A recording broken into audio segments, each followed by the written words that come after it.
Hello all and welcome back to my channel. In the last video I did, my journey to self-love, I talked about my struggles with my self-esteem and how my confidence depended on how others viewed me.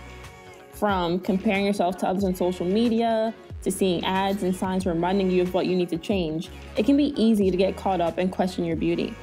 For this episode, listen to Juliana and Ashley as they open up about body image and how they decided to break the standard mold. So growing up, I was kind of always felt really different. I lived in a place that was very, everyone was either white, Jewish, or Korean. And being an Arab person there kind of felt a little bit weird. I always kind of felt that I was different, but I didn't know how. Well, I'm from the Caribbean, and in our culture, that hourglass figure is what's considered to be beautiful. Due to that, a lot of the girls back home have had surgery. I don't think they should do that because of what other people think. Beauty is relative, and what other people think is beautiful, you might not think is beautiful. Being beautiful doesn't have to include plastic surgery. You can be natural and be beautiful. That's what we learned when we were back home.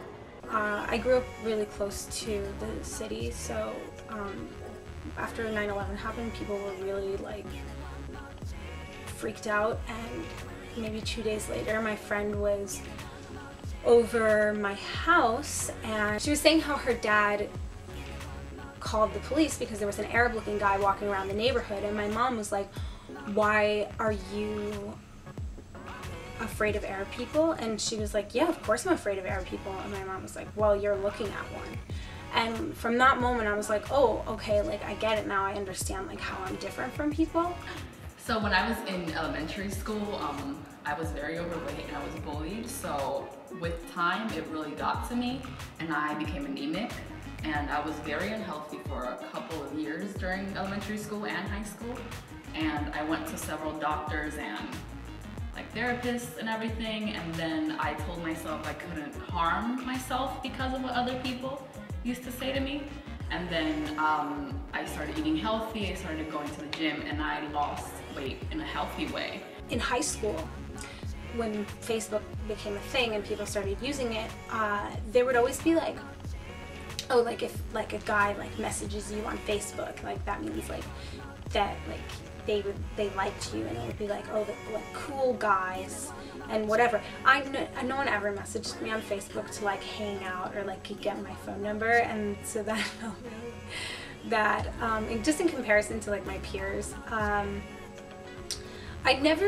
the likes were never as much of an issue with me as more like the amount of people that were kind of speaking to me on that medium.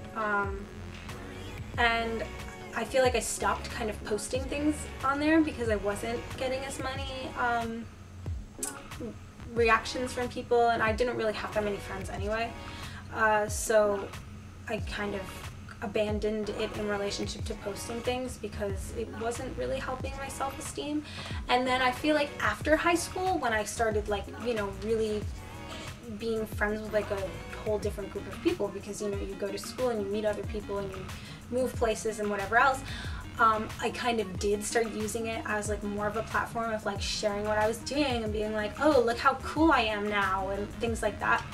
And now I really just use it as a form, as a way of like sharing my like art stuff. When I started undergrad, I also did undergrad here in New York City. I always went to class with a full face of makeup. Full face, eyebrows, eyelashes, everything. And when I came to the new school, the first few weeks, I did that. But then I stopped. I don't know why I stopped. I just like was fed up with everything, I guess.